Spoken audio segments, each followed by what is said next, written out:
Caro presidente Aníbal Diniz, senadores, senadoras, nossos telespectadores da TV Senado, ouvintes da Rádio Senado, a crise internacional e as dificuldades para ampliar os investimentos na nossa economia não podem diminuir o compromisso da indústria automobilística brasileira e dos governos com preços justos e produtos de qualidade. O consumidor nacional deve ser respeitado e as indústrias competitivas devem ser estimuladas. Eu estou falando isso, senhoras e senhores senadores, porque a Comissão de Assuntos Econômicos desta Casa, a CAI, aprovou o requerimento nesta semana, de minha autoria, para realizarmos uma audiência pública, com data a ser definida ainda pelo nosso presidente Delcídio Amaral, com o objetivo de explicar, se é que seja possível, por que no Brasil o preço do automóvel é o mais caro em toda a América Latina e, claro, comparativamente a outros países de custos de produção maiores, como é o caso mesmo dos Estados Unidos, que é um dos grandes mercados da indústria automobilística mundial.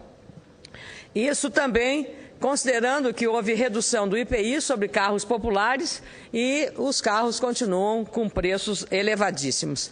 Nós vamos convidar representantes dos Ministérios da Fazenda, do Desenvolvimento, Indústria e Comércio Exterior, o MIDIC, do Ministério Público Federal, Associação Nacional dos Fabricantes de Veículos Automotores, Sindicato Nacional dos Fabricantes de Veículos e especialistas do setor para aprofundar o entendimento sobre a composição dos preços dos automóveis no Brasil, muito elevados e mais elevados ainda, como eu disse, do que nos Estados Unidos, na Europa e mesmo nos países da América Latina, como é o caso da nossa vizinha Argentina e também do Chile.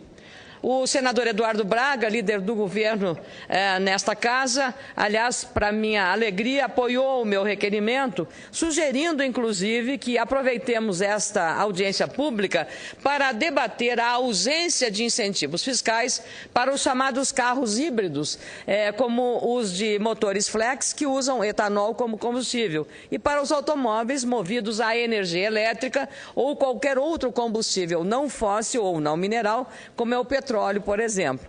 Investir em tecnologias mais sustentáveis é um caminho necessário, dentro do ponto de vista ambiental e, claro, do ponto de vista até tecnológico. O senador Eduardo Braga, do PMDB do Amazonas, deve apresentar um projeto sobre essa questão e concordo que é preciso, portanto, atenção sobre tributos no setor estratégico da indústria nacional, que é a indústria automotiva.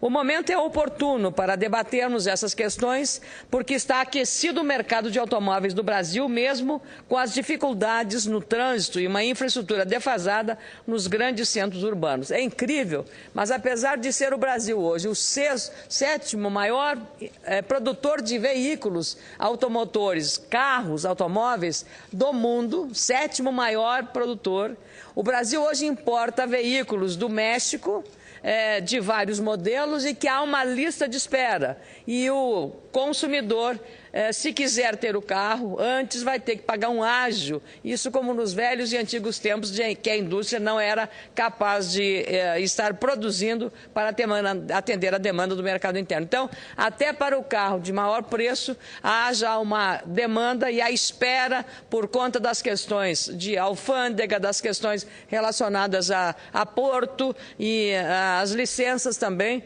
A demora tem sido de, no mínimo, 6 meses até 1 ano para a chegada desses veículos no Brasil. Todos já estão, de alguns modelos esgotados, de várias montadoras que também operam no Brasil.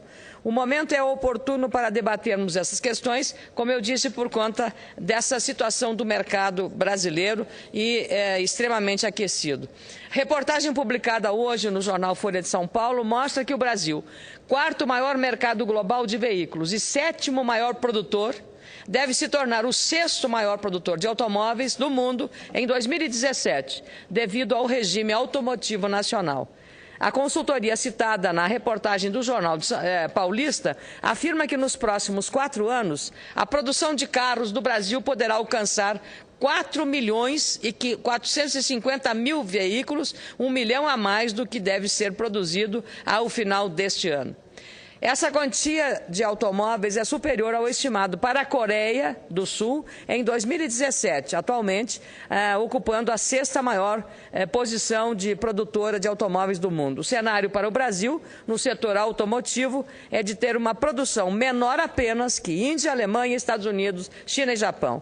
É necessário discutir amplamente esse tema porque os consumidores brasileiros pagam mais caro pelos automóveis vendidos aqui. Mesmo no caso dos importados, o problema é recorrente. Em alguns casos, os importados vendidos no Brasil custam o dobro dos similares vendidos em outros países. Apresentei no início deste mês um projeto de lei, o PLS, que altera a Lei 6.729, mais conhecida como Lei Ferrari, para tornar mais flexível o sistema de distribuição de veículos automotores em nosso país. Isso promoveria a ampliação da concorrência no comércio de veículos de 4 rodas, reduzindo os preços dos automóveis no mercado nacional. Há, portanto, uma incongruência de mercado que prejudica os consumidores e impacta negativamente no comércio e no bolso do consumidor. A questão da segurança também precisa ser considerada. A audiência pública será uma oportunidade para saber por que o consumidor brasileiro tem que comprar um carro caro e defasado, com limitações de tecnologia, mesmo pagando um preço muito alto pelo veículo. Considerando a má qualidade das nossas estradas e os riscos dos acidentes, o Brasil precisaria de carros mais seguros que os carros usados e produzidos na Europa e nos Estados Unidos, por exemplo. O Latin NCAP, braço para a América Latina da Organização Europeia, que promove testes independentes de segurança, fez no início deste mês uma avaliação da segurança dos carros brasileiros. A constatação, pasmem, a segurança dos carros de nosso país em relação à dos europeus está defasada em pelo menos 20 anos. É demais. Mesmo assim, esses carros são mais caros quando comercializados no mercado brasileiro.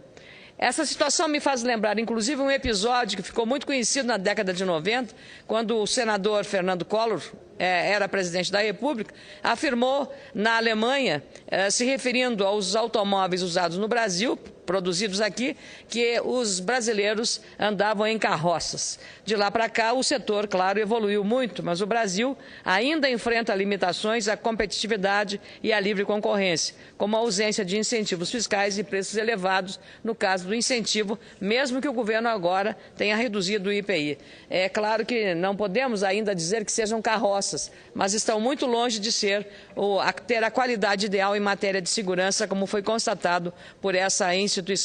O coordenador do Centro de Engenharia Automotiva da Escola Politécnica da Universidade de São Paulo, Ronaldo de Braine Salvani, fala num artigo publicado na Folha de São Paulo de hoje que a inexistência de uma montadora brasileira faz muita falta. Na avaliação desse especialista, o atual regime automotivo estimula o setor, mas acentua as distorções do mercado brasileiro, influenciando, melhor dizendo, diretamente nos preços dos veículos vendidos e produzidos aqui. O diretor executivo do jornal Brasil Econômico, Ricardo Galupo, publicou um artigo questionando por que as grandes montadoras com ligações históricas com o Brasil estão preferindo instalar fábricas em outros países como o México. Hoje, o The Wall Street Journal, um dos periódicos mais lidos por investidores e empresários de todo o mundo, afirma que o México está assumindo um papel central na produção global de automóveis, cada vez mais exigente em relação a custos mais baixos e mão de obra qualificada. Há 6 anos, o México era o 9º maior exportador mundial de carros. Hoje, o México ocupa o 4º lugar, atrás da Alemanha, Japão e Coreia do Sul, com exportações de 2.140.000 veículos neste ano, posição que o Brasil poderia estar aspirando ou, pelo menos, fazendo um esforço para continuar obtendo. Na reportagem, um dos maiores executivos do mundo, Carlos Ghosn, explica que as vantagens no câmbio e a alta produtividade dos empresários mexicanos têm tornado o país, o México, altamente competitivo e atraente no setor automotivo. Portanto, precisamos debater essas questões e sugerir ações que realmente desenvolvam a indústria internacional e beneficiam o consumidor brasileiro, essencial em qualquer operação comercial, seja ela qual for.